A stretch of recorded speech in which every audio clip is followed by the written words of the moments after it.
So Advaita started teaching Shariraka-bhāsya, the commentary of Shankaracharya. And if you ever read this commentary, it's full, it's like Lord Chaitanya described it to Sarvabhauma Bhattacharya. He says, this is the reservoir of all bad logic.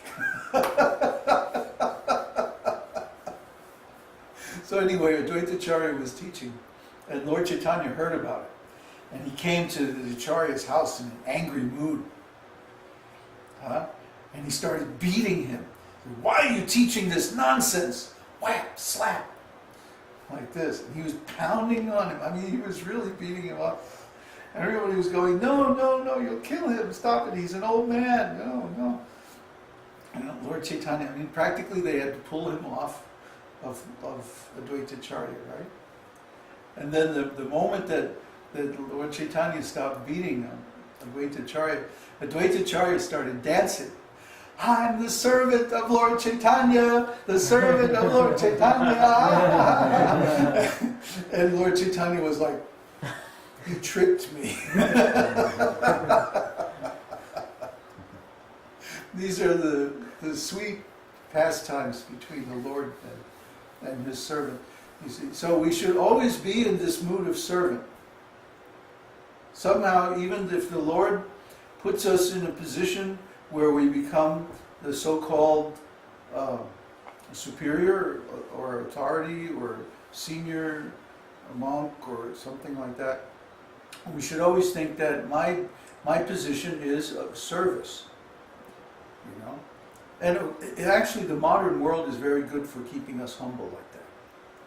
Because if we did not provide a real, tangible benefit to people by giving this teaching, then nobody would stay with us. See, we don't have a big institution, we don't have big temples, we don't have people residing in our place or dependent on us financially. In fact, the other way around, we're dependent on our students financially for their gifts and their donations to keep this mission going. And so if we're not giving them, if we're not delivering something of value, that they can feel the benefit from, they have no obligation to stay with us. You know? And they wouldn't stay with us. If we cheat them, they'll go away. So this is very good because it keeps us humble, it keeps us engaged as servant. See, our duty is to serve our students, not to exploit them, not to cheat them, but to give them something real, really tangible spiritual values. So this is actually a very nice situation, because the Lord, by this device, keeps all of His disciples in a humble, serving mood. So our goal, the goal and the process are the same. This is what's so nice about devotional service. This is what makes devotional service actually transcendental. The fact that the service is both the method and the goal. You see? I think Mother Swati was alluding to that in her question. You see? But it takes quite a bit of insight to see, right, that the process of devotional service is itself the goal of devotional service. They're one, because they're both both transcendental. Like, what are we doing here? We're chanting Krishna's name, we're remembering Him, we're describing and glorifying His different qualities and pastimes and devotees and so on. What are we going to be doing in the spiritual world? The same thing. See? So the process that we're engaged in now is the same process that we're going to be engaged in the spiritual world. It's not like ordinary yoga or meditation, where when you reach the goal, you give up the process. No. No. The process itself is eternal. The process itself is transcendental. And we can feel that when we engage in it, and it satisfies our soul so deeply, because we're in direct contact with the Absolute Truth. And that's the great benefit, of the great advantage of bhakti yoga, devotional service. And on that process, there's no end. The process itself is the goal. Is there another question? Yes, one from Uddhava. Dear Bhagavaji, please accept my humble obeisances. All glories to Srila Prabhupada. When you went into 64-round chanting retreat, in which stage were you more or less situated?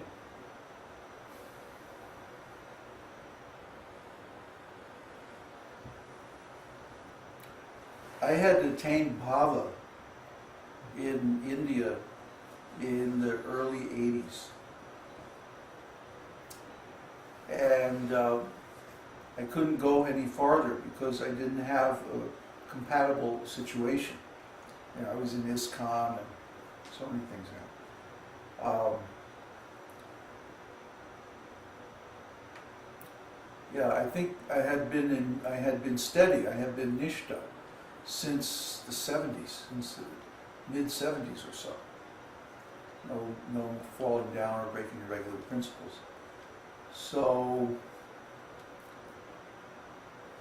you see, the thing about devotional service, the progress in devotional service, if it becomes interrupted, a devotee can fall down, even from a high state like that. So when ISKCON went crazy, and I couldn't anymore make advancement in ISKCON, I had to go outside and I had to re-establish my devotional service in a completely different, actually very hostile environment. So it took some time to readjust, and I had to go through so many things. And basically my service was interrupted during that whole time, about 10 years. But then once I came back and started practicing again, once I got enough stability in the material world to start practicing in my home and like that, then I immediately came back to where I was before. It was really striking, because it's like I hadn't practiced much Krishna consciousness in like 4 or 5 years. And then as soon as I got the situation that was supportive of my practice, then I was right back where I was immediately. It was almost like I had never stopped. And then so when I got the opportunity to retire and go to the island and just chant, then it was very quickly from there to prema. Because already when I was in India, I had been on the bhava platform. But unless you have a compatible environment, a compatible situation, and association with devotees in a similar mood, and who are friendly, then it's very difficult to make any advancement.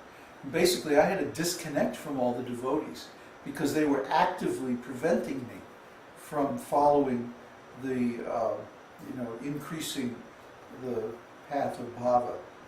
Their mood was like, no, nobody can be on the process of spontaneous devotional service. It's not possible. You have to follow regular devotional service. But I was already, beyond that.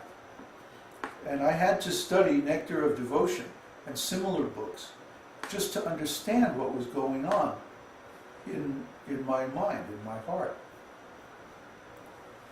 So this was a very difficult time because there was no support. The devotees were actually against what I was doing. They were saying, no, you can't be Raganuga Bhakti. It's not possible. But I knew that I was already beyond Nishta and Ruchi because I was getting ecstatic symptoms all the time. So, there could only be one thing, that had to be bhava. And then sure enough, when I finally got a good situation where I could just do devotional service without interference, maybe I didn't have much support, but at least I didn't have anybody stopping me, then very quickly attained the result.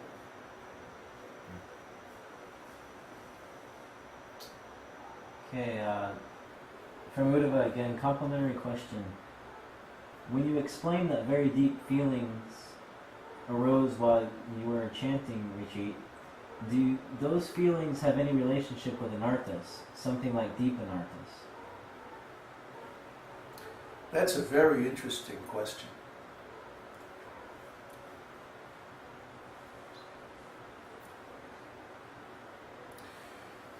The issue of anarthas, where do anarthas come from?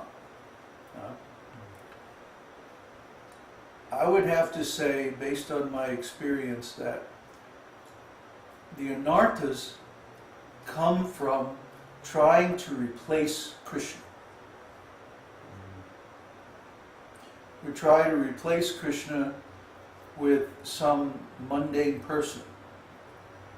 We seek the desire that we would normally approach Krishna